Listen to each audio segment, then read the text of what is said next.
바보 칠성이 형. 이영철.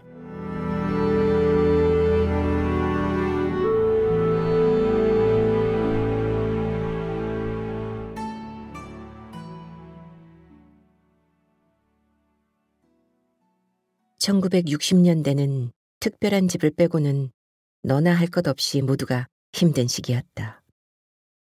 그 당시 유년기를 겪어보지 않은 사람들은 가난의 서름을 상상조차 못할 것이다. 쌀밥은 고사하고 끼니가 어려워 점심도 거르고 추석이나 설에 겨우 옷 한 벌 얻어입던 시절이었다. 항구와 평야를 끼고 있어 타도시에 비해 비교적 형편이 나은 군산도 마찬가지였다. 시내라고는 하지만 도심 한복판에서 돼지를 키우고 공동 수도가에서 지게로 물을 길어다 먹던 시절이었다. 이 이야기는 소설이라기보다는 실화에 가깝다. 유년기에 바로 이웃하고 살던 사람들의 이야기다. 일부러 시간 내 찾아본 고향은 너무 낯설게 변해 있었다. 유년의 기억을 떠올릴 만한 곳이 언덕 위에 자리한 성광교회 외에는 단 한 곳도 남아있지 않았다. 하긴 무심한 세월이 50년이 훨씬 넘게 지났으니 그럴만도 했다. 떠오르는 유년의 기억 중에 포충망에 걸려든 나비 같은 추억의 한 토막이다. 행순이가 양갈부가 됐대요. 창선이 엄마가 한껏 목소리를 낮춘 채 은근하게 말했다. 우리 집 김치거리 배추를 함께 다듬고 있던 엄마와 돼지 할머니의 눈이 동시에 추석을 앞둔 밤송이처럼 벌어졌다. 무엇이여? 그게 참말이여? 우메 그게 무슨 소리단가? 돼지 할머니는 다듬던 배추를 저만큼 밀어내고 창선 엄마에게 바싹 다가앉았다. 돼지 할머니의 목소리가 은근해졌다. 자네 시방한 그 소리 어디서 들었는가? 창선이 애비가 오산에서 직접 두 눈으로 봤다느만요. 처음에는 세상엔 닮은 사람도 많으니까 사람을 잘못 봤겠거니 했는데 그랬는데. 성미 급한 엄마가 다음 말을 재촉했다.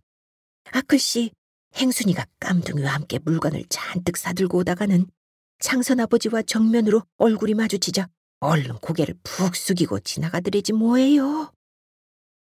창선이 아버지는 미군 부대 PX 물품을 수송하는 운전사였다. 군산 비행장에서 군수부대 PX 물품을 받아 오산 비행장과 의정부 미군 부대에까지 가져다주는 일을 하고 있었다. 그러니 비행장 안에서 행순이를 보았다는 것이 거짓말은 아닐 터였다. 그리고 창선이 아빠 말 맞다나 코울리기 아기 때부터 지금까지 20년이 넘도록 보아온 행순이를 잘못 볼 리가 없었다. 창선 아빠는 그래도 혹시 긴가민가 해 돌아서서 걸어가는 걸음걸이를 유심히 보았다.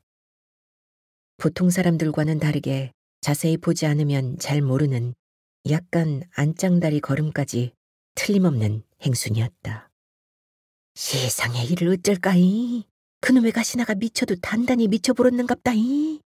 그래 시상에 할 짓이 없어서 양쿠배기하고 붙어먹어야. 엄마는 이제 김칫거리 같은 것은 눈에 들어오지 않았다. 바로 이웃하고 있는 행복이네 집에 양갈부 딸이 생겼으니 사건치고는 너무 큰 사건이었다. 지금이야 국제결혼이 별거 아니지만 1960년대만 해도 국제결혼은 흔한 일이 아니었다. 딸 가진 집에서 외국 남자와 결혼한다고 하면 거의가 양공주 취급을 받았다. 따라서 집안의 흉이었다. 더구나 흰둥이도 아닌 깜둥이와 결혼한다는 것은 집안의 수치 중에 수치였다. 근디 자네 이 얘기를 우리 말고 딴 사람들에게도 했는가? 돼지 할머니가 창선 엄마에게 물었다. 아니에요. 그게 무슨 자랑거리라도 된다고 입방아를 찍고 다니겠어요. 영철이 엄니나 할머니나 된께 이런 말을 하는 것이지. 잘했네.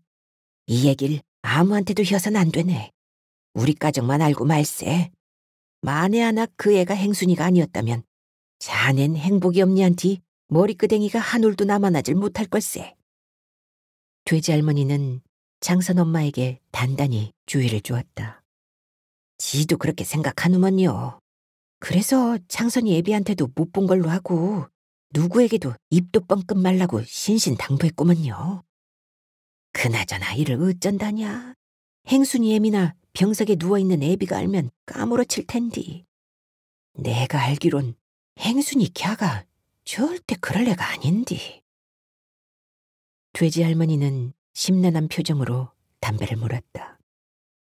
돼지 할머니는 그렇지 않아도 며칠 전에 행순이 엄마에게 미제 과자와 드롭스를 2봉지 받았었다. 오산에서 직장에 다니는 딸 행순이가 소포로 붙여왔는데 맛이나 보라고 들고 왔다며 손에 쥐어주고 가던 뒷모습이 생생했다. 과자나 사탕을 받아서만이 아니었다. 자기 새끼들 나눠줄 것도 넉넉지 않을 텐데 늙은이까지 생각해주는 행순이 엄마 마음이 고마웠다. 지금도 호주머니에는 그때 받은 사탕이 몇 개 들어있었다. 행순이가 월급과 보너스를 받아 아버지 약값과 동생들 용돈이라도 좀 넉넉히 주라는 편지와 함께 제법 많은 돈도 붙여왔다며 고생으로 제 나이보다도 한 10년은 늙어 보이고 죽은 깨와 기미가 잔뜩 낀 찌든 얼굴로 모처럼 환하게 웃던 행순이 엄마의 모습이 눈에 밟혔다. 엄마가 말했다. 기아가 그럴 애는 아닌디. 10길 물속은 알아도 1길 사람 속은 모른다고. 기아가 인물값을 하느라고 그랬나? 행순이 누나는 참 예뻤다. 그 집 식구들이 다 못생긴 편인데 행순이 누나만은 예외였다. 돌연변이었다. 눈도 큰데다 속눈썹도 길고 눈매도 서늘하고 코도 오뚝해 그림책에서 본 불란서 인형 같았다. 어떻게 보면 튀기 같은 느낌마저 좋았다. 마음도 착해서 남동생을 공부시키기 위해 자신은 중학교도 포기하고 병석에 누운 아빠 뒷바라지와 살림을 도맡아 해냈다. 행순이 누나 희생으로 엄마가 고무신 공장에라도 다녀 그나마 가정을 근근히 꾸려나갈 수 있었다. 누나는 집에서 병석에 누워 꼼짝도 못하는 아버지의 대소변까지 받아냈다. 남는 시간은 핸드백 구슬을 꿰는 부업을 해 적지만 남동생 행수의 등록금과 용돈까지 보태고 있었다. 그러면서도 한 번도 얼굴을 찡그리지 않고 밝아 동네에서 효녀로 소문이 자자했다. 행수 형은 공부를 잘했지만 집안 형편 때문에 대학에 갈 수 없다는 걸 알았다. 그러나 자신의 실력이나 평가해보고 싶다며 전주에 있는 대학에 시험을 보았는데 덜컥 전 학년 장학생으로 합격을 하고 말았다. 그러나 대학이 어디 등록금 해결만으로 다닐 수 있는가? 등록금 외에도 책값, 차비, 옷값, 용돈 등 부수적으로 들어가는 돈이 많았기에 포기하려고 했다. 그걸 행순이 누나가 극구 만류했다.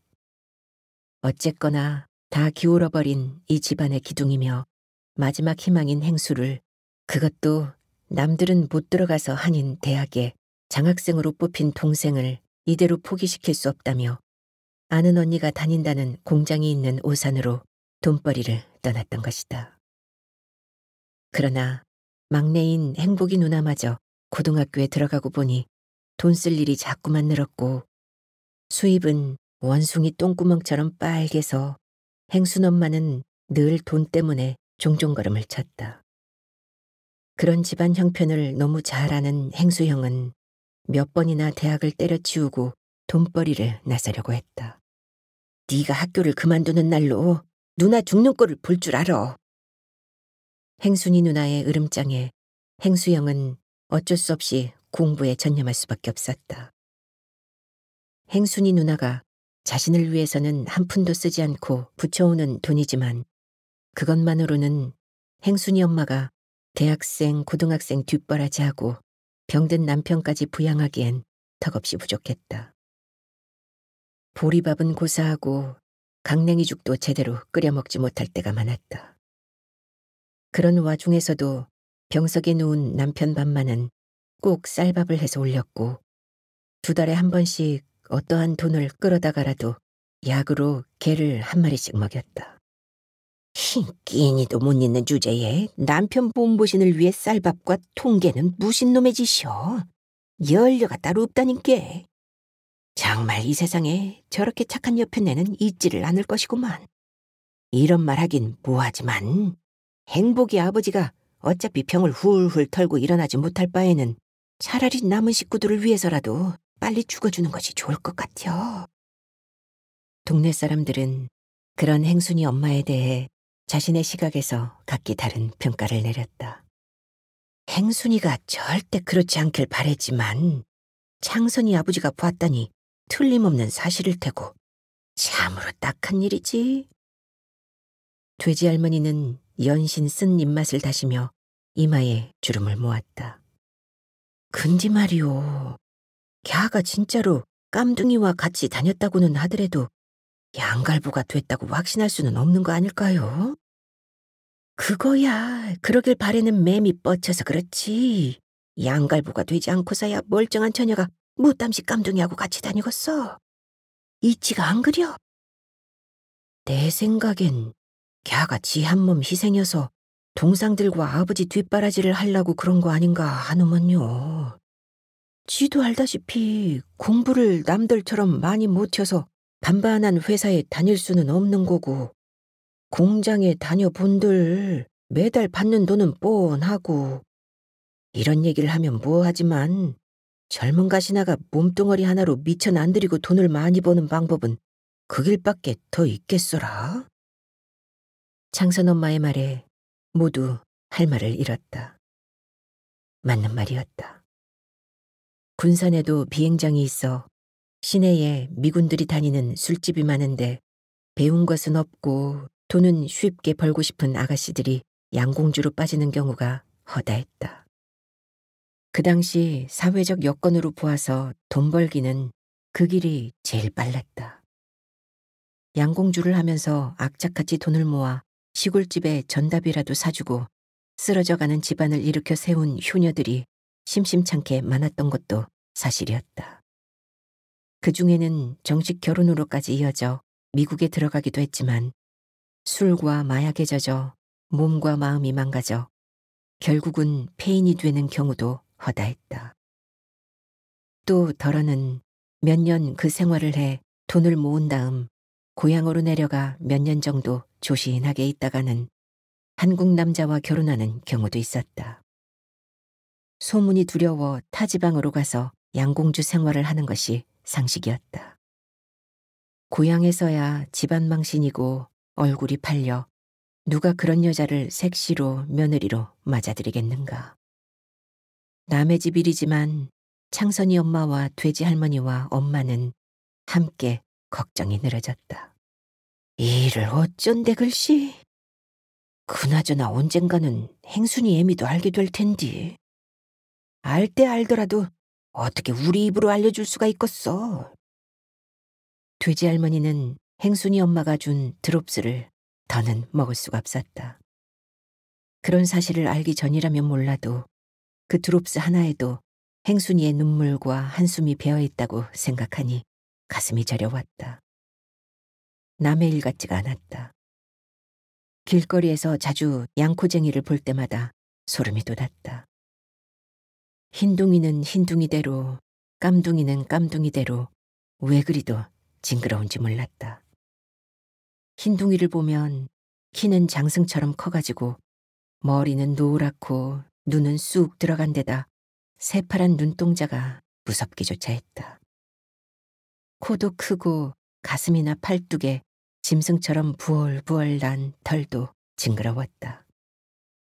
깜둥이는 마치 설거지통에 철수세미처럼 달달 엉킨 머리도 머리려니와 두툼하고 시커먼 입술에 웃을 때는 이빨만 하얗게 드러나는 것이 징그러웠다. 커다란 카세트 테이프 녹음기를 어깨에 둘러매고 정신이 하나도 없는 음악을 틀고는 황소만한 엉덩이를 할미새 꽁지처럼 방정맞게 까불거리며 걷는 것을 보노라면 예의라고는 하나도 없는 아주 천한 것들로 보였다. 그리고 그들 옆을 지나가면 어찌 그리도 흰둥이나 깜둥이나 고약한 노린내가 나는지 견딜 수가 없었다. 상스럽기 짝이 없는 것들은 속고쟁이 같은 짧은 반바지를 입고 슬리퍼를 끌고 팔도 없는 러닝 셔츠만을 걸치고 거리를 활보하기도 했다. 어떤 놈은 개를 마치 자기 새끼나 되는 듯이 품에 안고 다니기도 했고 하나같이 껌을 질겅질겅 씹고 다니는 것이 영락없는 상껏 중에 상껏들이었다. 그런 상껏들이 그래도 우리나라를 지켜주겠다고 군산 비행장에서 복무하고 있다니 믿어야 하는 건지 말아야 하는 건지 짧은 소견으로는 이해가 되지 않았다. 무엇보다 화가 치밀어 견딜 수 없는 것은 그 상껏들이 반공일이나 온공일이 되면 하나같이 예쁘장한 조선 처녀들을 하나씩 옆구리에 꿰차고 다닌다는 거였다. 듣기로는 꿰차고 다니는 처녀들은 그 중에 일부라고 했다. 그 많은 조선 처녀들을 그놈들이 붙어먹어 튀기를 낳아 피를 흐려놓고 있다고 했다. 그놈들과 붙어 사는 처자들도 처자지만 가진 게 좀 있다고 해서 지금쯤 시집가서 한창 재미나게 살아야 할 조숙한 처녀들을 돈으로 유린하고 있다는 것이 영 고운 눈으로 보아지지 않았다.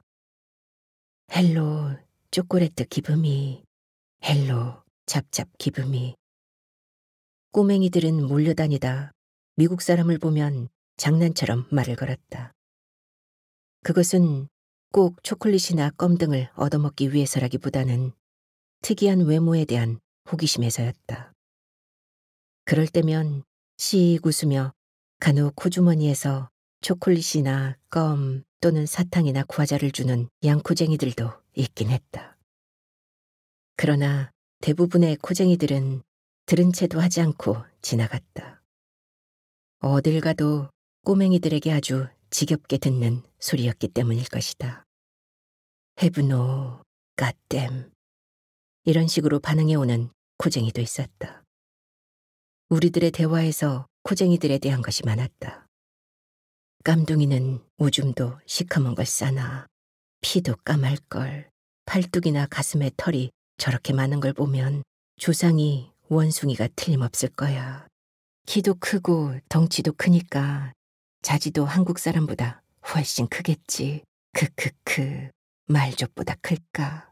미국이라는 나라는 땅이 하도 넓어서 대문에서 집까지 가는데도 차를 타고 들어간대. 등 허무맹랑한 추측들이 대부분이었다. 꼬맹이들에게 미국이라는 나라는 꿈의 나라, 동화의 나라였다. 얼마나 잘 사는지 집마다 거의 자가용을 가지고 있고 텔레비전, 냉장고, 전자레인지 등 없는 것이 없이 사는 나라라고 들었다. 우리의 주식이 쌀밥 또는 꽁보리밥, 그것도 안 되는 집에선 겨우 강냉이죽을 끓여 먹는데 그들은 매일 쇠고기 덩어리를 포크로 잡고 칼로 썰어 먹는다고 들었다. 학교에서 점심때마다 옥수수 가루에 분유를 섞어 만든 옥수수빵을 한 개씩 주었는데 그것도 미국에서 원조한 것으로 들었다. 또 분유도 일주일에 한 번씩 큰 대접으로 하나 정도 나누어 주었는데 그것도 미국에서 원조한 것이었다. 분유를 받는 날이면 집에 가져가기도 전에 퍼먹느라 정신없었다. 분유를 먹느라 입 주변은 허옇고 입천장과 목구멍에 달라붙어 감기 걸린 염소처럼 캑캑거리곤 했다.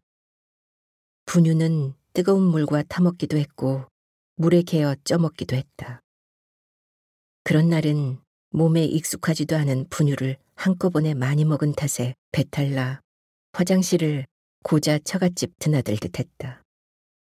동사무소에서도 가끔 무상으로 밀가루 배급이 나왔다. 그 밀가루 포대에는 태극기와 성조기가 그려진 손이 악수를 하고 있는 모습이 찍혀 있었다. 그건 역시 미국에서 원조한 것이었다. 야는 떼놈처럼 웬 밀가루 음식을 그리 좋아한다냐? 엄마는 수시로 수제비를 하자고 졸라대는 나를 보며 말했다. 그때마다 엄마는 밀가루를 이겨 다듬이 빵망이로 밀어서 칼국수를 만들기도 했고, 질척하게 익인 밀가루 반죽을 주걱 위에 얹어놓고 김치를 넣어 끓인 물에 젓가락으로 밀가루 반죽을 뚝뚝 떼어 넣어 김치 수제비를 만들기도 했다. 그것도 아니면 만두소로 김치를 꼭 짜 잘게 썰고 으깬 두부와 당면과 숙주나물과 돼지고기 등을 함께 넣어 쪄먹기도 했다. 나는 미군두를 통해 초콜릿을 알기도 했다. 초콜릿은 그때까지 먹어보았던 과자라는 개념을 한 단계 뛰어넘는 것이었다. 한 조각 떼어 입에 넣으면 입안에서 살살 녹는 그 맛이란 참으로 희한했다. 초콜릿과 함께 추잉껌도 마찬가지였다. 껌이 생기면 하루 종일 씹고 다니다가 잠을 잘 때는 그 껌을 벽에 붙여두었다가 다음날 또 씹었다. 단물은 이미 빠져나가고 없지만 입이 심심하지 않아 좋았다. 껌은 한 개만 있으면 잃어버리지 않는 한 며칠이고 씹을 수 있었다. 어느 땐 껌을 씹다가 잠결에 껌을 뱉어 이부자리와 얼굴을 온통 껌으로 도배하거나 머리카락에 달라붙은 껌을 떼어내느라 혼이 났다. 한번 머리카락에 엉겨붙은 껌은 왜 그리도 떼어지지 않던지 결국은 가위로 껌이 붙은 만큼 머리카락을 잘라내기도 했다. 어쩌다 뭔가가 잘못돼 누나의 머리카락에 씹던 껌이 엉겨붙기라도 하는 날은 온 집안이 난리굿이 났다. 그런 날은 누나 손에 걸리면 바로 죽음이었다. 돼지 할머니는 깜빡 선잠이 들었다가 깨어났다. 밖은 아직 깜깜한 새벽이었다. 오늘따라 밤하늘엔 별들이 초롱초롱 빛나고 있었다. 칠성이는 깊은 잠에 빠져 있었다. 돼지들도 깊은 잠에 빠졌는지 조용했다. 담뱃갑을 뒤져 반쯤 피우다 넣어둔 꽁초를 꺼내 물었다. 쌉쌀한 담배 연기가 답답한 가슴을 적셔왔다. 이를 어쩔 것인가. 진작부터 어렴풋이 짐작은 하고 있었지만 막상 아들의 말을 듣고 보니 뭐라고 할 말이 떠오르지 않았다. 30이 넘도록 아직 변변히 여자 하나 사귀지 못하고 있는 아들이었다. 남들은 그 나이에 모두 장가가서 아들, 딸을 몇씩 낳고 재미나게 살고 있었다. 그녀도 손자를 보고 싶은 욕심이 없으랴만 어느 색시가 칠성이에게 시집을 올 것인가. 그녀는 꼬맹이들조차 바보라 부르는 아들을 볼 때마다 가슴이 아팠다. 사지도 멀쩡하고 인물도 그럴듯하고 착하기 그지없는데 좀 모자란 것이 흠이었다. 그런 아들이 오래전부터 행순이를 마음에 두고 있었다니 어쩜 자신과 똑같은 생각을 하고 있었던 것인지 신통했다. 낮에 칠성이가 했던 말이 떠올랐다. 어머이, 왜 요새 행순이가 한 번도 집에 오지 않는겨? 네가 행순이가 오거나 말거나 무슨 상관이다냐? 돼지 할머니는 아들의 입에서 양갈부짓을 하고 있다는 행순이 이름이 오르자 자신도 모르게 불쾌감이 불쑥 솟아 전에 없이 퉁명스럽게 말했다. 행순이가 공장에 다닌다는 오산이라는 데가 군산에서 얼마나 먼겨? 왜 뜬금없이 오산을 물어? 가보려고. 뭐시야? 네가 우산을? 무엇담시? 칠성이는 엄마의 퉁명스런 말에 금세 시무룩해졌다. 남편을 일찍이 바다에 잃고 남들이 바보라고 놀려대는 칠성이만을 위해서 살아온 생이었다. 주위에선 젊은 나이에 혼자 돼서 평생을 어떻게 청산구업으로 살 거냐고 재혼을 주선해도 들은 채도 않았다. 짧은 세월이었지만 뜨거운 정분을 나누며 꿈같이 살아온 칠성이 아버지를 배반하는 것 같아 싫기도 했지만 그보다는 칠성이가 문제였다. 어떤 사내가 자신의 피부치도 아닌 칠성이를 모자라서 항상 누군가가 붙어서 끊임없이 손길을 줘야 하는 훅붙이를 달가워할 것인가. 설령 처음에는 상관없다고 말할지라도 시간이 지나다 보면 그런 문제 때문에 갈등이 생기지 않으리란 보장이 없었다. 죽어도 그 꼴은 보지 못할 것 같았다. 칠성이가 지금이야 많이 좋아져 혼자서 모든 일을 충분히 해결하지만 10살 무렵까지도 기저귀를 찼다. 똥오줌을 못 가렸다. 그녀는 젊어서부터 지금까지 동지섣달 긴긴 밤을 홀로 지새웠다. 이미 남자를 알아 뜨거운 피가 끓어오르는 젊은 때는 바늘로 허벅지를 피가 나도록 찔러댔다. 특히 달거리가 시작될 때쯤이면 가슴이 더 뜨겁게 달아올랐는데 그런 밤이 지나고 나면 허벅지 한쪽이 성한 곳이 없었다. 그것만으로도 참아내기 힘들 때는 오밤중에 부엌으로 나가 찬물을 머리에서부터 발끝까지 뒤집었었다. 엄습하는 추위에 이빨이 딱딱 부딪히고 살이 갈라 터지는 듯한 고통을 참아내노라면 서서히 뜨거운 피가 가라앉곤 했다. 칠성이 아버지와 나란히 베고 자던 고이 간직해온 기다란 베개를 장롱에서 꺼내 사타구니에 꼭 끼고 끌어안고 잠을 청했다. 하지만 아직도 베개 어느 구석엔가는 남편의 채취가 배어있는 듯해서 젊은 몸뚱이를 잠재우기가 힘이 들었다.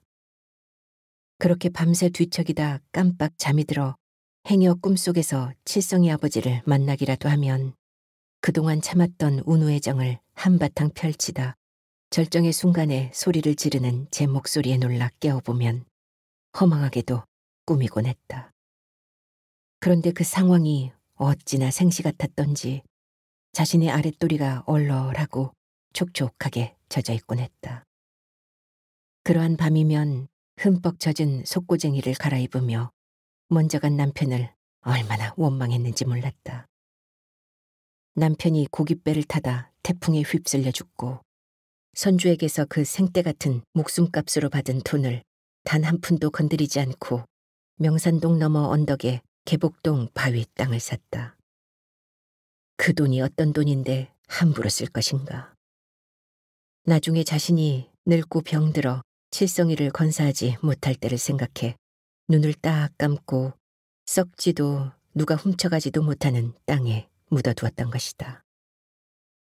먹고 살아야 했기에 칠성이를 데리고 살아야 했기에 무엇이든 해야 했지만 집을 비우고 밖에서 돈을 벌 수도 없었다.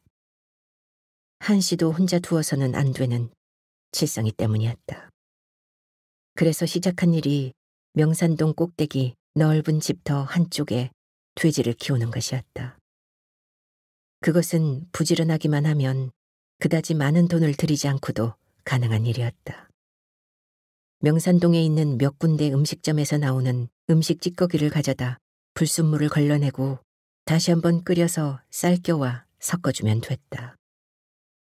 아침 저녁으로 잔반을 담은 통을 지게에 짊어지고 언덕배기를 몇 번이고 올라야 했다. 힘들긴 했지만 하루가 다르게 토실토실 살이 오르는 돼지들을 보노라면 신바람이 나고 절로 힘이 솟았다. 동네에서는 자신을 지독한 여편네라고 수군거렸지만 그딴 호강한 소리는 귀에 들어오지도 않았다. 하루가 돼지 먹이인 구정물 속에서 시작돼서 구정물 속에서 저물어도 피곤한 줄을 몰랐다.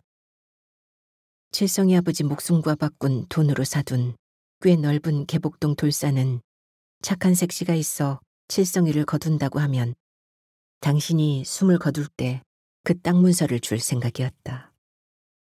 그러나 결코 혼인 전에는 땅 문서가 있다는 말을 하지 않을 작정이었다. 만에 하나 땅이 욕심나 칠성이와 혼례를 치르고는 자신이 죽은 뒤에 모자란 칠성이를 버리면 녀석이 험한 세상을 어떻게 살 것인가.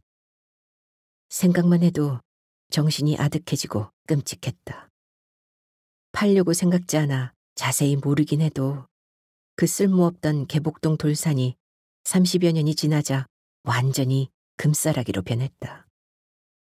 어떻게들 알았는지 종종 부동산 하는 사람들이 찾아와 좋은 가격으로 팔아줄 테니 넘기라고 은근히 제안하기도 했다. 아닌 게 아니라 이따금 그곳에 가보면 자신이 사둔 땅 바로 밑에까지 집들이 빼곡히 들어서 있었다. 제법 그럴듯한 양옥집이 많았다. 쓸모없이 버려져 개들이 똥이나 싸고 다니던 돌산이 세월이 지나면서 어느새 주택가 중심지로 자리 잡혀가고 있었다. 이제는 돌산의 일부를 팔아 돼지 키우는 힘든 일을 그만두고 편하게 살고 싶기도 했지만 그럴 수는 없었다.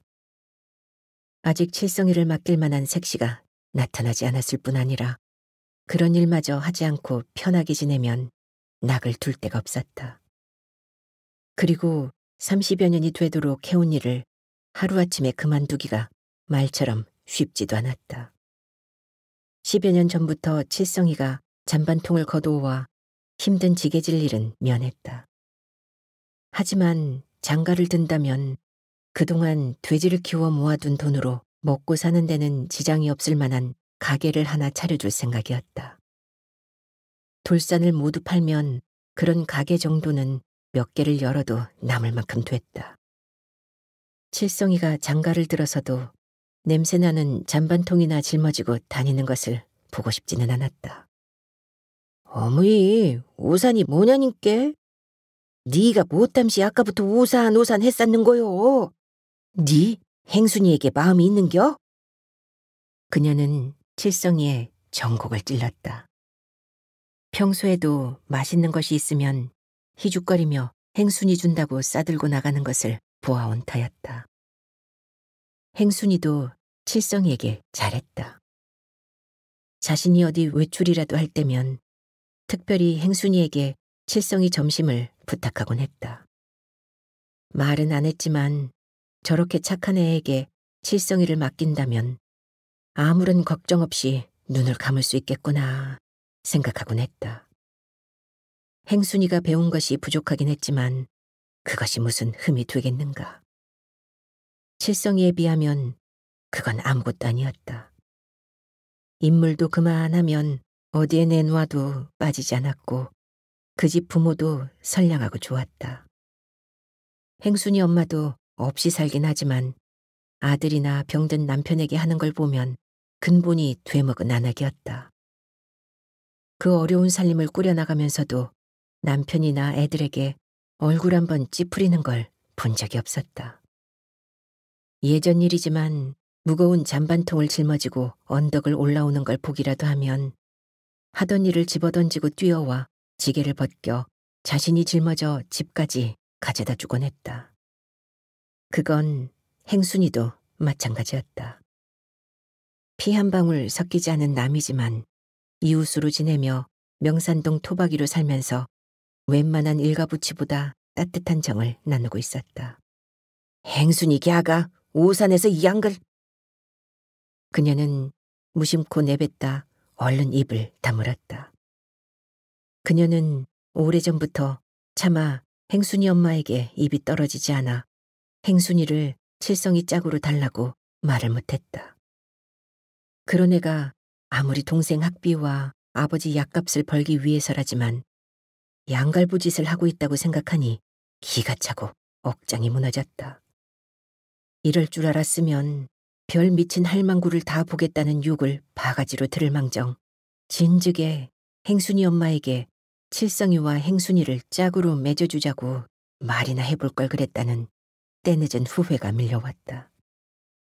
혼례만 치르면 땅을 팔아 새 집도 짓고 가게도 얻어주고 행순이 동생 학비도 졸업 때까지 대주고 행순이 아버지도 병원에 입원을 시켜주자고 할 걸 그랬다는 뒤늦은 후회만 가슴을 답답하게 했다.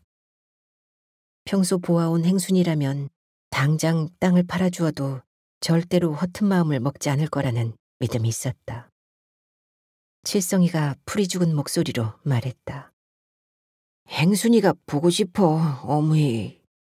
너 이 애미에게 솔직히 말이여. 너 행순이를 좋아하고 있지? 그렇지?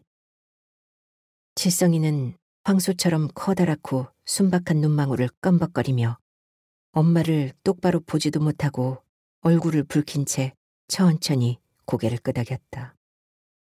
그녀는 자신도 모르게 또 깊은 한숨이 나왔다.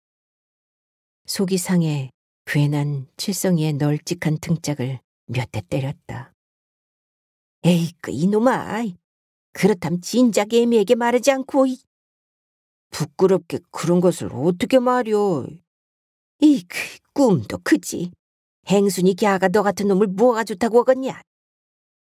그녀는 칠성이를 끌어안고 어깨를 토닥거려 주었다. 그래도 어느덧 사내티가 베어 등이 넓고 듬직했다. 아니요, 어머니. 언젠가 행순이랑 둘이 있을 때 내가 행순이에게 물어봤는디. 무엇이라고 물었는디? 그녀 눈에 일순간 생기가 돌았다. 나는 네가 좋은께 네가 나하고 같이 살면 좋겠다고 했더니 오메 그랬더니. 그녀는 칠성이가 그렇게 대견스러울 수가 없었다. 사내트를 내느라고 어느새 그런 것까지 물은 아들이 이날따라 그렇게 대견스러울 수가 없었다. 어떻게 저런 소견머리가 튀었을까 생각하니 참으로 신통방통했다. 웃기만 하더니. 아이고, 이놈의 자식아, 이 애미 복장 터져 죽겠어. 빨랑빨랑 말 좀요. 나보고 눈을 감아보라고 해서 눈을 감았더니 야가 정말 이 애미 복장 터지는 꼴을 보려고 이러는겨. 그녀는 한 번에 말하지 않고 말꼬리를 톡톡 자르고 흐리며 얼굴을 붉히는 아들을 보며 답답해 미칠 지경이었다. 칠성이는 엄마의 재촉에도 우물쭈물하며 좀처럼 다음 말을 잊지 않았다. 괜히 두 손을 마주잡고 애꿎은 손가락만 비비 꼬고 있었다. 그 모습을 본 그녀는 복장이 터지는 것 같았다. 마침내 입을 연 것은 잠시 후였다. 내 볼에 뽀뽀를 해줬어. 무엇이요? 행순이가 뽀뽀를? 칠성이는 얼굴이 홍옥처럼 빨개진 채 고개를 끄덕였다. 그리고 행순이가 말했어. 무엇이라고? 그녀는 자신도 모르게 몹시 흥분하고 있었다. 나도 오빠처럼 착한 사람과 친할머니 같은 어머니를 모시고 살면 좋겠다고. 그게 참말이오? 돼지 할머니는 아들의 두 손을 덥석 잡았다. 어머니는 언제 내가 거짓말하는 거 봤어? 그녀는 가슴이 첫날 밤 신방에 들어 칠성이 아버지가 자신의 옷고름을 풀 때처럼 두방망이 질쳐댔다. 아들의 손을 거머쥔 손이 떨려왔다. 너도 행순이가 좋은겨? 칠성이는 부끄러워 어쩔 줄을 모르면서도 고개를 끄덕였다. 네 색시가 됐으면 좋겠냐 그 말이여. 돼지 할머니는 다짐을 받듯 되물었다. 칠성이가 고개를 끄덕였다. 생각하면 할수록 진작 행순이 어머니에게 자신의 의중을 말하지 못한 것이 후회스럽기만 했다. 그러나 이를 어쩔 것인가. 칠성이가 좋아하는 행순이는 이미 오산에서 양갈부가 되어 있다니 이를 어쩔 것인가. 사실 아무리 생각해봐도 사돈을 맺기론 서로 집안 내막을 잘 아는 행순이네만한 집도 없었다. 그날 밤 돼지 할머니는 몸을 뒤척대며 애꿎은 담배만 피워대며 쉽게 잠을 이루지 못했다. 행순이 엄마. 돼지 할머니는 막상 행순이 엄마를 불렀지만 어디서부터 얘기를 꺼내야 할지 몹시 망설여졌다. 좋은 소식이라면 모를까 고안연한 딸을 가진 어느 부모가 딸이 양갈부가 됐다는 소리를 듣고 충격을 받지 않을까. 아줌니, 지한테 모시기 할 말이 곤란한 것이라도. 그게 글씨 내 눈으로 본 것은 아니지만 돼지 할머니는 행순이 엄마 눈치를 살피며 말꼬리를 흐렸다. 아줌니와 지 사이에 무신 숨길 것이 있다고 하실 말씀이 있으면 속 시원하게 말씀을 해보시더란께요. 아이 참 그게 글씨 답답시럽구만요. 절 찾아와서 말을 꺼냈을 때는 필시 무슨 하실 말씀이 있었을 텐디요. 자네 혹시 행순이가 다닌다는 오산에 있는 공장에 가본 적이 있는가? 아니요. 근데 왜 갑자기 행순이 얘기를? 아니, 누가 오산에서 행순이를 보았는디? 그란디요? 아니나 다를까. 행순이 엄마는 행순이 얘기가 나오자 바짝 다가앉으며 다음 말을 다그쳤다. 그란디요? 그것이 공장에 다니는 것이 아닌 것 같다기에. 그게 무슨 말씀이라요? 걔가 공장에 다니지 않음 우산소 뭘 하는 걸 봤기에. 아줌니는 지를 어떻게 생각하실지 모르지만 저는 평소에 아줌니를 친정엄니처럼 생각하고 대했구만요. 아줌니가 말씀에 뜸을 들이는 걸 보니 아무래도 우리 행순이 갸에게 무슨 일이 있는 것 같은디 속신에게 들은 대로 말씀을 주시더란께요. 그래야 지도 더 늦기 전에 무슨 조치를 취할 거 아닌감요. 네, 아줌니. 행순이 엄마 눈빛이 간절했다. 그럼 내도 평소에 자네나 행순이를 한 집 식구 매냥 생각했기에 들은 대로 전해줌세. 돼지 할머니는 잠시 뜸을 들이다 입을 열었다. 장선이 애비가 오산 비행장에서 행순이를 봤는디 깜둥이 양쿠쟁이하고 걸어가더라너만. 며칠 전에 창선이 애미가 그 말을 하기에 아직은 확실한 것이 아닌께 절대로 다른 사람들에게 말이 새나가지 않도록 단단히 주의를 주었구만. 행순 엄마의 표정이 순식간에 굳어졌다. 돼지 할머니 말을 듣는 순간 뭔가 머릿속을 벼락처럼 스치고 지나가는 것이 있기 때문이었다. 요즘 들어 갑자기 집에 붙여주는 돈이 예상 외로 많았고 동생들 옷이며 운동화며 미제 과자들도 들어있었다. 변변히 배운 것도 없는 것이 어디서 무얼 해서 그렇게 많은 벌이를 할 수 있을까. 공장에서 견습을 끝내고 좋은 자리로 옮겨서 월급이 배로 올랐다는 편지만을 믿었다. 회사에서 숙소와 식사까지도 제공하기 때문에 돈 쓸 일이 없다는 말만을 믿었다. 그래서 뼈 빠지게 일해서 붙여주는 돈을 다 쓸 수만은 없어 눈을 딱 감고 바늘 뚝 떼서 저 시집 갈 때 주려고 적금까지 들었던 터였다. 그런데 이게 무슨 날벼락이란 말인가. 아줌니, 이를 어쩌면 좋대요? 어쩔 것인가. 일단은 한번 찾아가서 확실한 것을 알아야 할 것이 아닌가. 그 말이 참말이라면 그날로 머리끄댕이를 끌고라도 데리고 와야 할 것이고 자네 혼자 가기가 무하다면 내가 동행을 해줌세. 아줌니가요? 이게 어디 남의 일인가? 행순이 걔는 내가 딸처럼 생각해서 수양딸이라도 삼고 싶은 애였는디 그게 어디 말이나 되는 소리단가? 행순이 엄마는 그 경황 중에도 수양딸이라도 삼고 싶은 애라는 말이 그렇게 고맙게 들릴 수가 없었다. 뒤집어 생각하면 행순이가 그만큼 사람들에게 착실하게 보였다는 말이 되었다. 사실 누가 남의 일에 이처럼 발벗고 나서서 오산까지 같이 가주겠다고 할 것인가. 평소에도 인정이 많았지만 돼지 할머니의 마음 씀씀이가 이날은 더욱더 고맙게 가슴에 와닿았다. 어쩔 것인가? 오늘이라도 당장 나하고 우산에 갈란가 어쩔란가? 이런 일은 시간을 끌어서 좋은 일이 없을 것이구만요. 지금 당장 갈 것이구만요. 참말로 지하고 같이 가실란가요? 아따 이 사람아, 나가 못담시로 비싼 밥 먹고 헛소리를 할 것인가? 나가 그럼 집에 가서 옷이라도 갈아입고 내려올 것인께 자네도 얼른 준비를 하소이. 행순이 주소는 있제? 여기 어디쯤이 분명 맞을 것인데.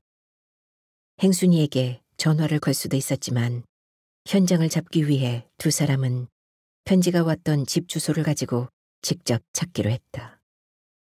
몇 번이나 지나가는 사람을 붙잡고 물어 드디어 행순이가 살고 있는 집을 찾아냈다. 시내 변두리였다. 허름한 집들이 줄지어 서 있었다. 겨우 사람이 지나다닐 수 있게 낮은 처마들이 어깨를 맞대고 옹색하게 웅크리고 있는 골목길을 한참이나 들어가야 했다. 두 사람은 편지 겉봉에 적혀 있는 주소를 다시 한번 확인하고는 열려진 대문으로 들어섰다. 집은 겉보기와는 달리 마당이 제법 넓었다. 마당을 가로지른 빨랫줄에는 여자들의 속옷과 옷가지들이 축제 때 걸어둔 만국기처럼 바람에 벌럭이고 있었다. 골목길을 지나면서 몇 번 마주친 양코배기들과 그들의 팔에 매달려가던 아가씨들을 본 행순엄마는 자꾸만 가슴이 콩닥콩닥 뛰었다. 보지 말아야 할 것을 본 것처럼 옆에 있는 돼지 할머니를 똑바로 볼 수가 없었다. 마루에는 노랗고 빨갛게 물들인 머리에 쥐 잡아먹은 듯이 입술에 빨간 립스틱을 칠하고 손톱마저 색색으로 물들인 아가씨들이 다리를 꼬고 앉아 커피를 마시거나 담배를 꼬나물고 잡담을 나누고 있다가 일제히 마당으로 들어서는 낯선 방문객을 의아한 눈으로 보았다. 누구시죠? 그 중에 나이가 제일 많아 보이는 아가씨가 입에 물고 있던 담배를 재떨이에 눌러 끄고 일어서며 물었다. 막상 대문으로 들어서기는 했지만 말을 꺼내기가 쭈뼛거려졌다. 무엇이냐? 그랑께 거시기 여그가 21통 9반이 맞은 게라? 돼지 할머니가 물었다. 네, 맞는데요. 아가씨들은 무료하고 밑빠진 오후의 시간을 죽이고 있다가 낯선 방문객들에게 관심을 가졌다. 이번에는 행순이 엄마가 나섰다. 그렇다면 혹시 행순이라고 나가 그의 엄니 되는 사람인디. 행순이요? 행순이가 누군데요? 나이든 아가씨가 되물었다. 여기가 분명 맞는디. 행순이 걔가 보낸 편지도 이렇게 있는디. 행순이 엄마는 혼잣말처럼 했지만 거기에 있는 아가씨들이 모두 들을 수 있을 만큼 큰 소리로 말하며 편지의 겉봉을 아가씨에게 내밀었다. 아가씨는 행순이 엄마가 건네준 편지 겉봉을 건성으로 들여다보고는 다시 건네주었다. 뭔가 잘못 알고 오신 거 아니에요? 주소는 맞는데 여긴 그런 아가씨가 없는데요. 보다시피 이 집에서 사는 아가씨들은 여기 앉아있는 사람들이 전부인데요. 외출 나간 애도 없고. 낭패였다. 이 집 대문으로 들어설 때만 해도 행순이가 여기에 있을 줄 알았는데 이 집에서 살고 있지 않다니 팽팽하게 긴장됐던 몸이 일시에 기운이 쭉 빠졌다. 그러나 한편으론 안심이 되기도 했다. 이런 아가씨들과 함께 산다면 안 봐도 뻔한 일이기 때문이었다.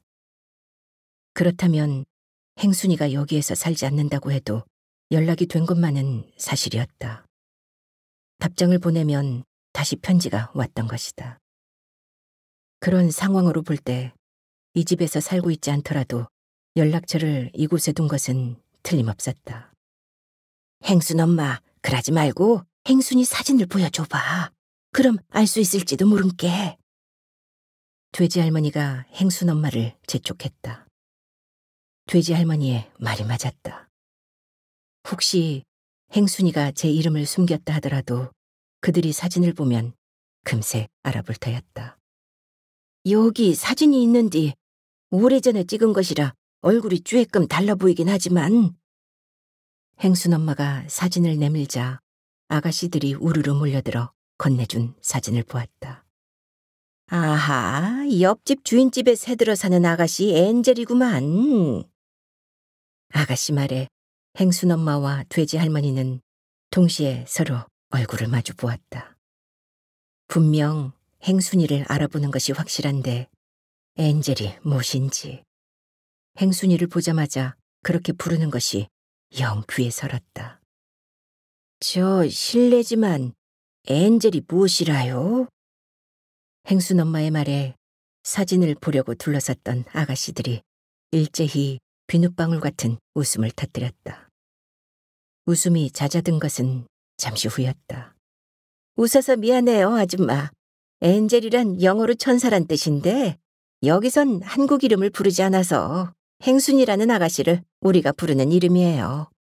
다시 말해 제 이름은 짐이고 저 애는 애니, 이 애는 셀리라고 부르는 것처럼요. 별일이었다. 한국 사람이 제 이름을 놔두고 발음하기도 어려운 꼬부랑 미국 이름을 부른다는 것이 얼른 이해가 되지 않았지만 아가씨들이 행순이를 알아보는 것은 여간 다행스러운 일이 아니었다. 그런데 무슨 일로 엔젤, 아니 행순 씨를 찾아오셨나요? 지금 집에 없을 텐데. 조금 전에 주인 언니하고 비행장 PX 가는 걸 봤는데. PX는 또 어딘데 그곳에 갔다는 것일까? 그러나 아까 엔젤이 뭐냐고 물어서 웃음거리가 되어 또 PX가 뭐냐고 묻기가 그랬다. 행순이 엄마는 답답하지만 잠자코 있었다. 잠시 이리 와 앉으세요. PX에서 돌아오려면 적어도 1시간은 있어야 할 테니까요. 뭐 시원한 거라도 한 잔 드릴까요? 말씀은 고맙지만 됐구먼요. 두 사람은 권하는 대로 마루에 엉덩이를 걸치고 앉았다. 마당을 향해서 난 방마다 작은 방에 어울리지 않게 커다란 침대가 놓여 있었다. 군산에도 비행장이 있고 영화동 양공주 동네가 있어서 자주 양공주들을 보기는 했지만 이렇게 그들이 사는 집을 직접 눈으로 보기는 두 사람 다 처음이었다. 화장들을 얼마나 짙게 해대고 향수를 뿌렸는지 냄새가 코를 찔렀다.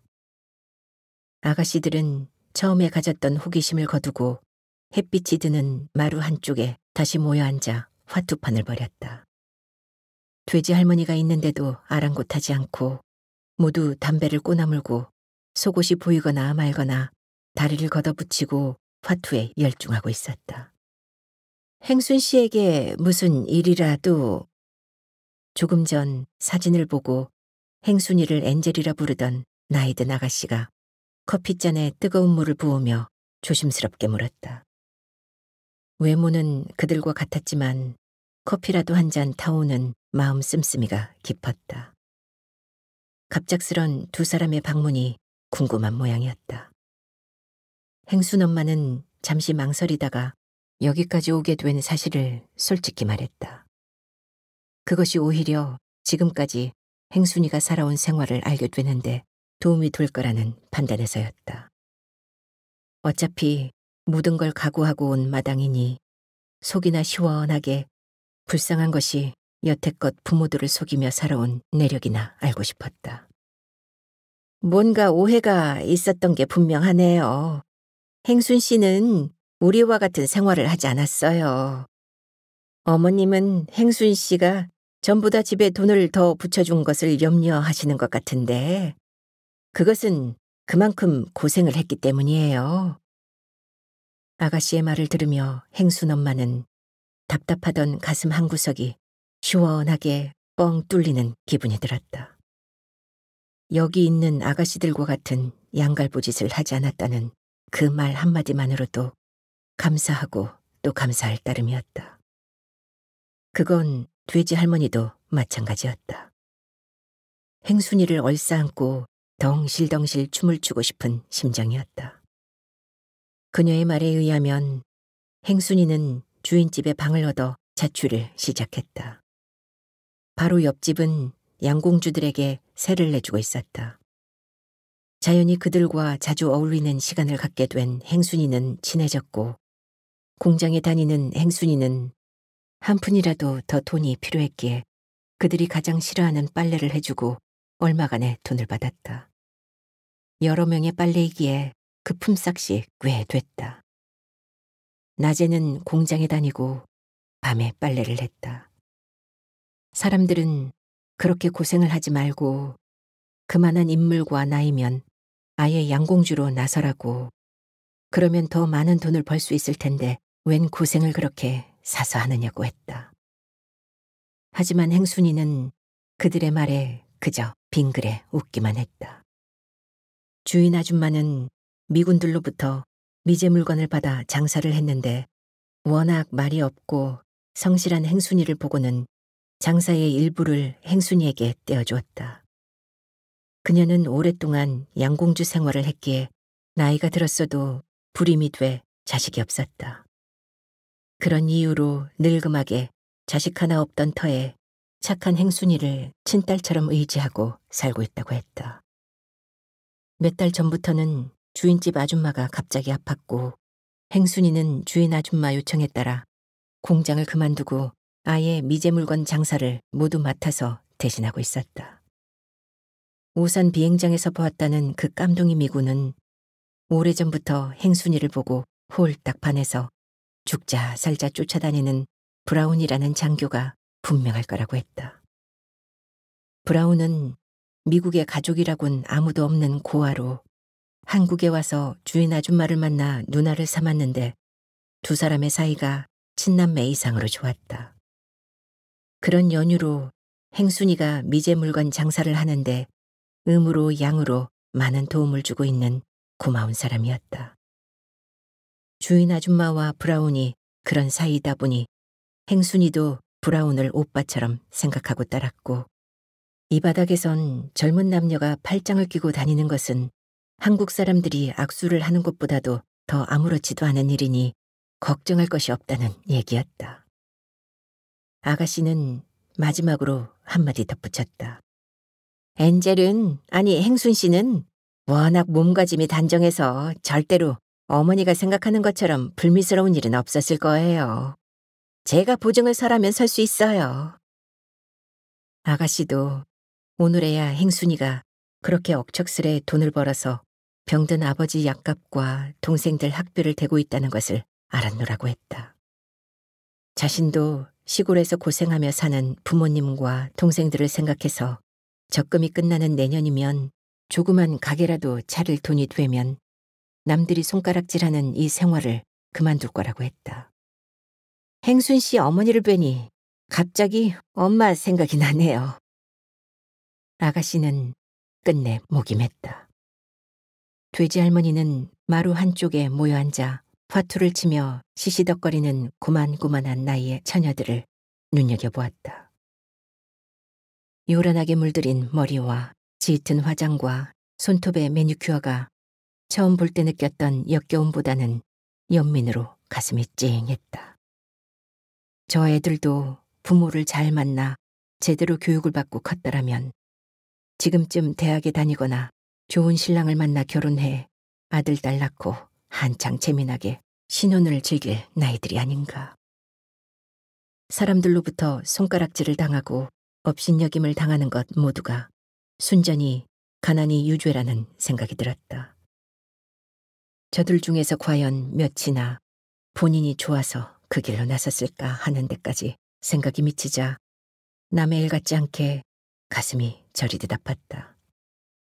그래서 네가 아버지 약값하고 행수 등록금을 위해서 돈을 더 벌어야 하니께 집으로 못 가겠다 이 말이야 시방?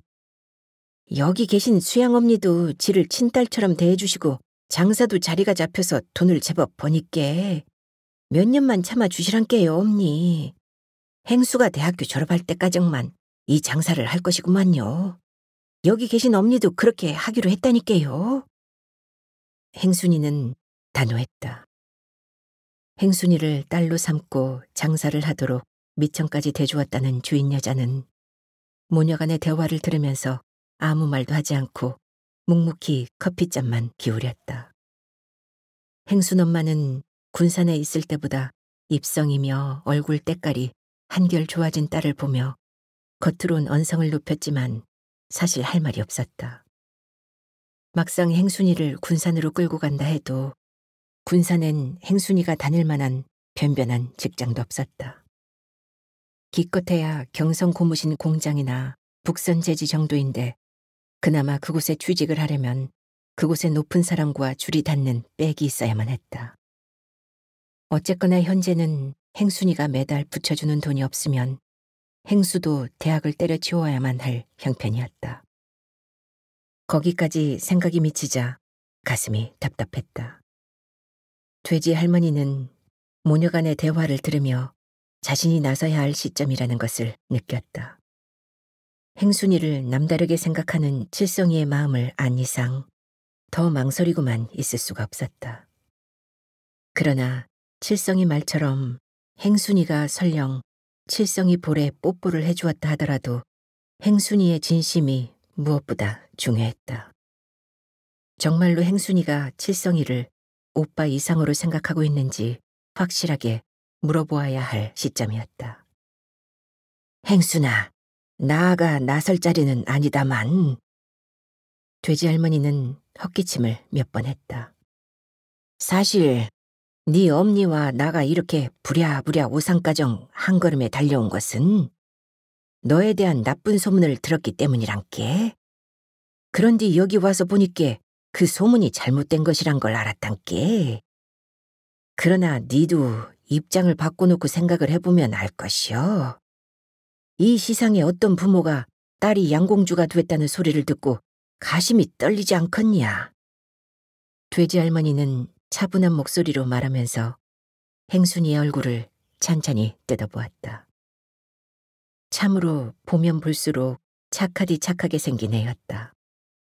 예쁘게 생긴 얼굴 어느 한 구석에서도 악이라고는 찾아보려야 찾아볼 수가 없었다. 행순이의 마음만 확인된다면 당장이라도 데리고 가서 칠성이와 혼인을 시키고 싶었다. 어차피 늙어빠진 삭신, 죽으면 한 줌의 흙으로 돌아갈 것, 황천길 굽이굽이 돈을 싸질머지고 이고 갈 것도 아닌 것. 행순이 식구들을 위해서도 좋은 일을 하고 싶었다. 계복동 땅을 지금이라도 팔면 두 집 식구 먹고 행순이가 그토록 공부시켜주고자 하는 행수 대학 등록금과 행순이 아버지 병원비 정도는 충분히 되고도 남을 것이다. 그러다 떡두꺼비 같은 손자라도 한번 안아본다면 더는 바랄 것이 없을 것 같았다. 솔직히 나가 여기까지 따라온 것은 내게도 생각이 있어서란께. 너그 엄에도 있는 자리서 한마디로 잘라 묶었다이. 돼지 할머니는 컵에 담긴 물로 자꾸만 바싹바싹 타들어가는 입술을 죽였다. 우리 칠성이가 네 얘기를 자꾸만 하는디. 보고 싶다고 하는디. 행순 엄마는 이게 무슨 소린가 싶어 눈이 커지며 돼지 할머니와 행순이를 번갈아 보았다. 조금은 짐작을 했었지만 바보 칠성이가 유독 행순이에게 잘해주는 것을 알고는 있었지만 이 노인네마저 행순이를 칠성이와 짝지어주려고 하리라곤 생각조차 못했었다. 오랜 세월을 이웃으로 한 식구처럼 지내긴 했지만 단 한 번도 자신에게 이런 말을 농담으로라도 꺼낸 적이 없었던 것이다. 아줌니, 그건 또 무슨 소리라요? 칠성이가 왜 우리 행순이를 보고 싶어 한다요? 행순 엄마는 기가 막히다는 듯이 물었다. 이 노인네가 자상하고 인정이 많다는 걸 누구보다도 잘 알지만 막상 행순이를 며느리감으로까지 생각하고 있다는 걸 알자 어이가 없었다. 아니, 자신과 행순이를 어떻게 보고 그런 말을 그렇게 쉽게 하는지 바꿔 생각하면 두 사람을 무시하는 것 같이 들렸다. 비록 행순이가 배움이 좀 모자라고 지지리도 가난한 집 딸이기는 하지만 어떻게 모자란 칠성이와 맺어줄 것을 생각할 수가 있단 말인가. 행순 없니? 나도 이런 자리서 이런 말을 하는 것이 도리가 아닌 것쯤은 안단께. 하지만 칠성이가 행순이를 애타게 그리워요. 그래도 잘났건 못났건 내 새낀디 어떻게 뒷짐을 지고 나 몰라라 할 수만 있단가. 나도 염치코치 정도는 있는 늙은이여. 내가 이런 말을 할 적에는 행순이를 부족한 우리 애와 맺어줘 고상만 시키자는 것은 아니구만. 나가 행순이만 좋다고 한다면 계복동 땅을 다 팔아서 행순이 앞으로 해줄 것이구만. 나가 살면 얼마나 더 살 것인가. 돼지 할머니의 눈이 촉촉이 젖어왔다. 우리 칠성이를 어려서부터 친오빠처럼 따라준 행순이가 곁에 있다는 것만으로도 이 늙은 것은 편하게 눈을 감을 수 있을 것이구만. 나가 어디 행순이네와 행순이를 하루 이틀 겪어온 사람이단가? 이 늙은이의 말을 고깝게만 듣지 말고 한번 생각해보라 그 말이시. 계복동 돌산을 팔면 행순이 아버지 병원비와 행수가 대학을 졸업할 때까정 학비 걱정은 안 해도 될 것이구만. 나가 말로만 그러는 것이 아니라 실제로 그렇게 할 것이구만. 다시 말하지만 난 여태껏 우리 칠성이 하나만 바라보며 그걸 낙으로 살아온 사람이시. 그런 내 자석과 같이 사는 며느리를 위해서 무얼 아까워할 것인가? 죽으면 가져가지도 못할 재물에 무슨 욕심이 있을 것인가? 행순 엄니도 알겠지만 난 지금껏 행순이네를 단 한 번도 남이라고 생각해 본 적이 없단께. 진짜 일가부치보다 더 가까운 사이라고 생각했단께. 행순이는 돼지 할머니의 말을 들으며 귓볼이 빨개진 채 고개를 숙이고 있었다. 비록 칠성이 오빠가 모자라기는 하지만 어려서부터 함께 자라왔고 정도 든 건 사실이었다. 행순이가 어려서부터 조금만 색다른 것이 있어도 맛이 있는 것이 있어도 몰래 숨겨가지고 와서 손에 쥐어주며 좋아하던 오빠였다. 언제부턴가는 모르지만 칠성이 오빠에 대한 연민 애정이 싹트온 것도 사실이었다. 오산에 와서도 혼자 있는 시간이면 병들어 누워있는 아버지의 초췌한 모습, 사고 싶은 책 한 권 선뜻 사지 못하면서 어렵게 대학에 다니는 행수, 쪼들리는 살림 속에서도 얼굴 한번 찌푸리지 않고 의연하게 생활을 꾸려가는 엄마의 얼굴이 떠오르다가도 칠성이 오빠의 얼굴이 그 위로 겹쳐졌다. 티 한 점 없이 환하게 웃는 모습이 눈에 선했다. 보고 싶었다. 칠성이 오빠는 잘 있나요? 행순이는 감정을 억제한 목소리로 물었다. 돼지 할머니는 가방을 열고 칠성이가 준 나무에 조각해서 앙증맞게 만든 머리핀을 행순이 손에 쥐어주었다. 잘 있고 말고 네 오면 준다고 네 긴 머리에 이 머리핀을 꽂으면 더 예쁠 것이라며 오래전부터 이 핀을 사가지고 있기에 내가 들고 왔구만. 행순이는 칠성이 오빠가 자신을 위해 샀다는 머리핀을 오랫동안 보았다. 사탕 하나만 생겨도, 좀 색다른 먹을 것만 생겨도 돼지 할머니 몰래 감춰와 자신에게 주던 칠성이 오빠. 작은 보따리 하나만 들고 있어도 달려와 무겁다며 기어이 뺐다시피 해 집에까지 들여다주고 씩 웃던 오빠.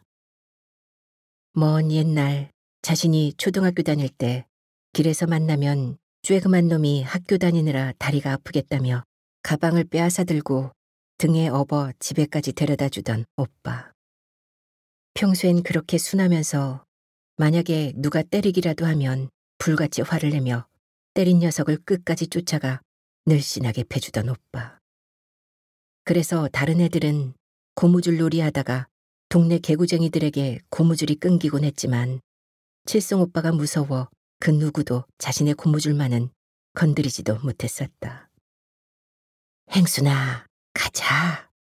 나랑 군산으로 가자. 나가 네 매물 다 아니께 우리 명산동으로 가서 재미지게 한번 살아보자이. 돼지 할머니는 행순이의 두 손을 꾹 움켜잡고 타이르듯 말했다. 니만 우리 집 식구가 되어준다면 이 시상 누구 못지않게 내 친딸맨코름 해줄 것이고 마이. 돼지 할머니는 어차피 말 나온 김에 딱지를 떼고 덤벼들었다. 이제 체면도 부끄러움도 없었다. 평생 총각 귀신으로 남을 칠성이를 생각하면 앞뒤를 재고 말고 할 계제가 아니었다. 아무리 눈을 씻고 찾아보아도 칠성이를 그만큼 알고 잘해줄 여자는 행순이 외에는 없었다. 자신이 행순이 발 앞에 1000번 만번 큰절이라도 해서 성사된다는 보장만 있다면 무릎이 다 닳아 없어지고 손바닥이 곰발바닥처럼 부르튼다 해도 그렇게 하고 싶은 심정이었다. 저도 저지만 엄니 맴이 어쩐지. 한참을 망설이다 어렵게 꺼낸 행순이의 말을 듣는 순간 돼지 할머니는 귀가 번쩍 뜨었다. 행순 엄니 들었는가? 방금 행순이가 한 말 들었는가? 내 이렇게 행순 엄니한테 빌 테니께 지발 덕분에 이 늙은이 소원 한 번만 들어주는 셈치고 뭐라고 한마디만 해주소. 나가 그 은혜는 두고두고 평생 안 잊을 것이구만. 이제 돼지 할머니는 행순 엄마의 손을 덥석 움켜잡고 애원했다. 행순 엄마는 난감했다. 칠송이가 다른 사람처럼 정상인이라면 문제될 것이 하나도 없었지만 자신이 허락해 행순이와 칠성이가 결혼한다면 동네 사람들이 자신에게 뭐라고 손가락질을 할 것인지가 걱정스러웠다. 남말하기 좋아하는 사람들은 제 식구 편하자고 딸을 바보에게 시집 보냈다고 수군거릴 것이 틀림없었다. 하지만 한편으로 생각하면 칠성이나 할매가 행순이를 속썩일 일은 없을 터였다. 먹고 사는 것에 지장이 없다면 칠성이를 사위가 아닌 자식처럼 생각하며 사는 것도 그리 나쁘지만은 않을 것 같았다. 지는 이 문제에 대해 할 말이 없구만요. 솔직히 말하면 썩 마음이 내키지도 않고요. 행순 엄마는 당사자인 행순이도 있는 자리에서 할매의 제안을 쉽게 찬성한다는 것도 그랬다. 그래서 일단은 한 발 뺐다. 행순 엄니, 왜 나가 자네 맴을 모를 것인가? 말을 하지 않아도 다 아네. 알고 말고. 아줌니가 지를 오상가정 따라온 건 이런 말을 하려고 온 것인감요? 그런 맴이 조금치도 없었다면 거짓말이겠지만 나아가 진심으로 행순이를 친딸맹크럼 생각하는 마음이 없었다면 뭐하러 따라 나섰겠는가? 안 그런가? 돼지 할머니는 저물어가는 해가 금빛가루를 가득 뿌리는 마루에 앉아 담배 연기를 길게 허공에 내뿜었다. 짧은 순간이지만 뿌연 담배 연기 속에 청상과부로 칠성이 하나만을 의지하고 살아온 지난 날들이 빠르게 스쳐 지나갔다. 긴 침묵이 흘렀다. 긴 침묵을 깬 것은 돼지 할머니였다. 행순엄니 생각은 어떤가? 행순이를 여기에 두고 가는 것이 옳다고 생각하는가? 나가 하고 싶은 말은 다 했은께 이제 결정을 내리소. 행순 엄마는 입을 꾹 다문 채 말이 없었다. 엄니, 나 군산으로 갈 것이구만. 엄마가 망설이는 사이에 행순이가 드디어 마음의 결정을 내린 듯 먼저 입을 열었다. 뭐라고? 행순이, 네 그 말이 참말이냐? 돼지 할머니는 들고 있던 담배를 땅바닥에 떨어뜨릴 만큼 귀가 번쩍 뜨였다. 하지만 지금 당장은 아니구만요. 여기에 벌려놓은 것을 깨끗하게 정리하려면 얼마간의 말미는 있어야 할 것이구만요. 여기 엄니도 편찮으시고. 그리여. 그렇고 말고. 사람이란 뒤끝이 깨끗해야 하는구만. 더구나 여기 엄니도 아프시다니 그것도 그렇고. 행순이 네가 그렇게 생각했다니 나로선 그저 고맙다는 말밖엔 할 말이 없구만. 돼지 할머니는 주책 없이 기어이 소매 끝으로 눈잡이를 찍었다. 엄니 먼저 가세요. 내 일은 내가 알아서 할 것인께 너무 걱정하지 말고. 행순 엄마는 딸의 얼굴을 한동안 물끄러미 바라보다 표정이 담기지 않은 얼굴로 의미를 모를 고개를 끄덕였다. 그리여, 난 갈란다. 그만 갈란다.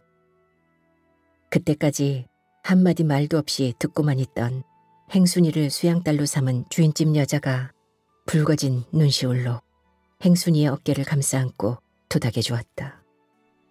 해가 서산을 넘고 어느덧 어둠이 슬금슬금 내려와 마당을 덮어가고 있었다.